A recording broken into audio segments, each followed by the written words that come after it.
Ladies and gentlemen, I proudly present the President of the United States.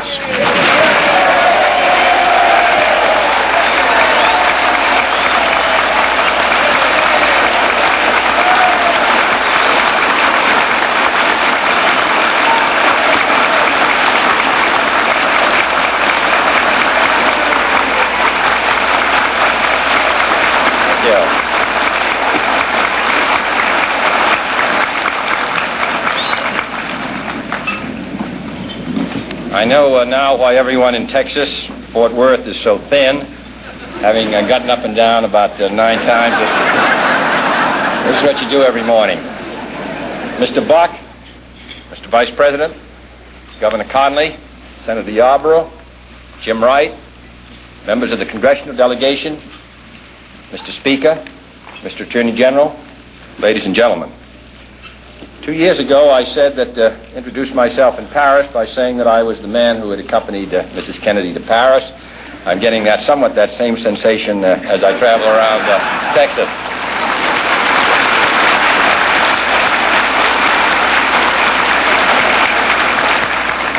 Nobody wonders what Lyndon and I wear.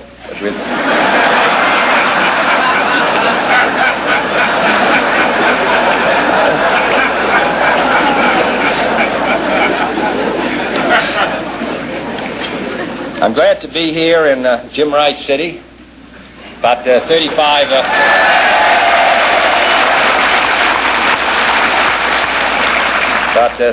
years ago, a congressman from California, just been elected, received a letter from an irate constituent which said, during your campaign you promised to have the Sierra Madre Mountains reforested. You've been in office for 1 month and you haven't done so.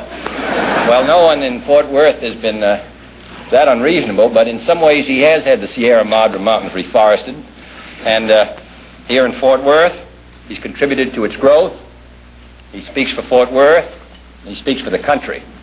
And I don't know any city that's better represented in the Congress of the United States than Fort Worth.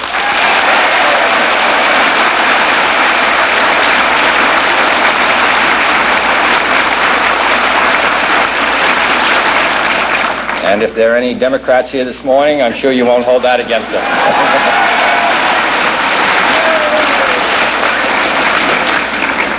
3 years ago, last September, I came here on the Vice President and spoke at Burke Burnett Park. And I called in that speech for a national security policy and a national security system which was second to none.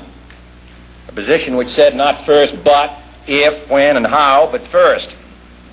That city responded to that call as it has through its history. And we have been putting that pledge into practice ever since. And I want to say a word about that pledge here in Fort Worth, which understands national defense and its importance to the security of the United States. During the days of the Indian War, this city was a fort. During the days of World War I, even before the United States got into the war, Royal Canadian Air Force pilots were training here. During the days of World War II, the great Liberator bombers, on which my brother flew with his co-pilot from this city, were produced here. First non-stop flight around the world took off and returned here in a plane built in factories here. The first truly intercontinental bomber, the B-36, was produced here. The B-58, which is the finest weapon system in the world today, which it demonstrated most recently in flying from Tokyo to London with an average speed of nearly 1,000 miles per hour, is a Fort Worth project. The Iroquois helicopter from Fort Worth is a mainstay in our fight against the guerrillas in South Vietnam. The transportation of crews between our missile sites is done in planes produced here in Fort Worth. So wherever the confrontation may occur, and in the last 3 years it's occurred at least 3 occasions, in Laos, in Berlin, and in Cuba, and it will again, wherever it occurs, the products of Fort Worth and the men of Fort Worth provide us with a sense of security. And in the not too distant future, a new Fort Worth product, and I'm glad that there was a table separating Mr. Hicks and myself, a new Fort Worth product.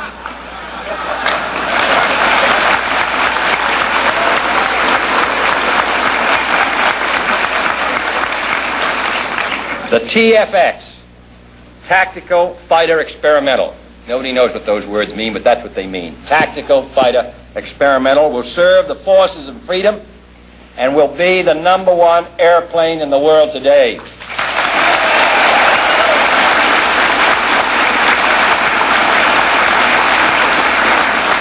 There's been a good deal of discussion of the long and hard-fought competition to win the TFX contract, but very little discussion about what this plane will do. It will be the first operational aircraft ever produced that can literally spread its wings through the air. It will thus give us a single plane capable of carrying out missions of speed as well as distance, able to fly very far in one form or very fast in another.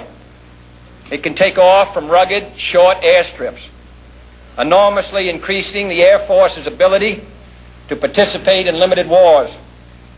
The same basic plane will serve the Navy's carriers, saving the taxpayers at least $1 billion in cost if they built separate planes for the Navy and the Air Force. The government of Australia, by purchasing $125 million of TFX planes before they are even off the drawing board, has already testified to the merit of this plane, and at the same time, it's confident in the ability of Fort Worth to meet its schedule. In all these ways, the success of our national defense depends upon this city in the western United States, 10,000 miles from Vietnam, 5,000 or 6,000 miles from Berlin, thousands of miles from trouble spots in Latin America and Africa or the Middle East. And yet Fort Worth and what it does and what it produces participates in all these great historic events. Texas as a whole and Fort Worth bear particular responsibility for this national defense effort.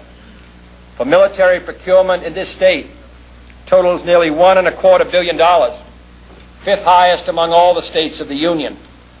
There are more military personnel on active duty in this state than any in the nation save one. And it's not Massachusetts. Any in the nation save one with a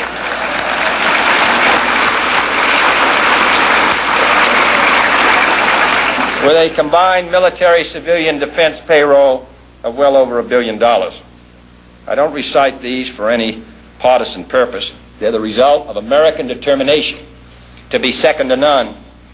And as a result of the effort which this country has made in the last 3 years, we are second to none.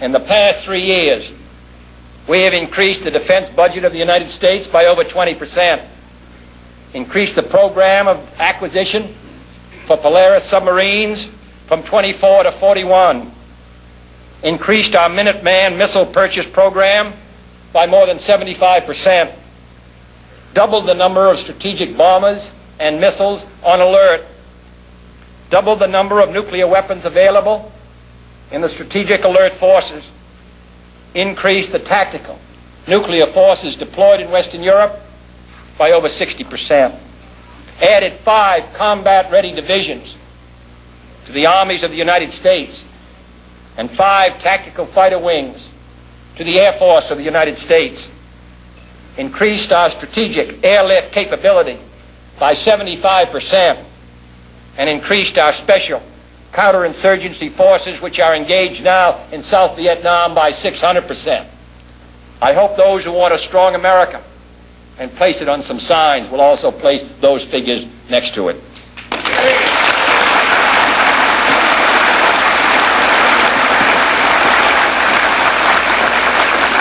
This is not an easy effort.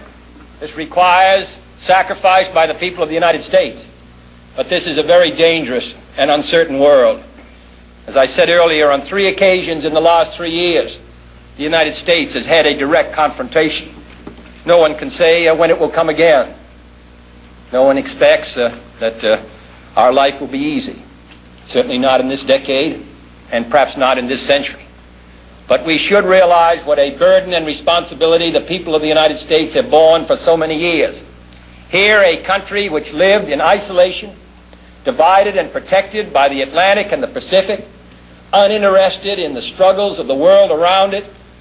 Here, in the short space of 18 years after the Second World War, we put ourselves by our own will and by necessity into defensive alliances with countries all around the globe. Without the United States, South Vietnam would collapse overnight.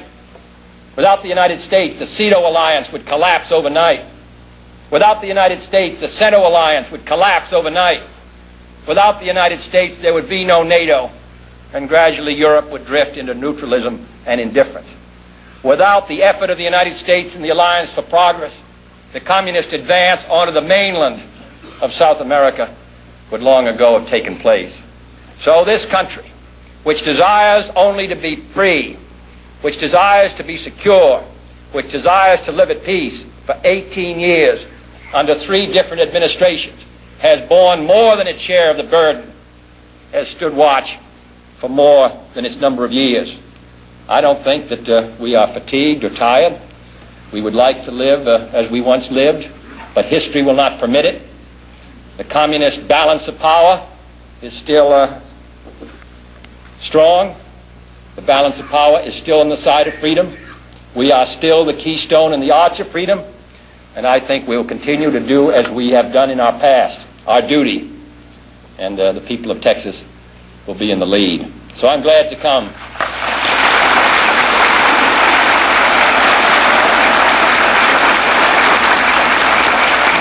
I'm glad to come to this state which has played such a significant role in so many efforts in this century, and to say that here in Fort Worth, you people will be playing a major role in the maintenance of the security of the United States for the next 10 years. I'm confident, as I look to the future, that our chances for security, our chances for peace, are better than they've been in the past. And the reason is because we're stronger. And with that strength is a determination to not only maintain the peace, but also the vital interests of the United States. To that great cause, Texas and the United States are committed. Thank you.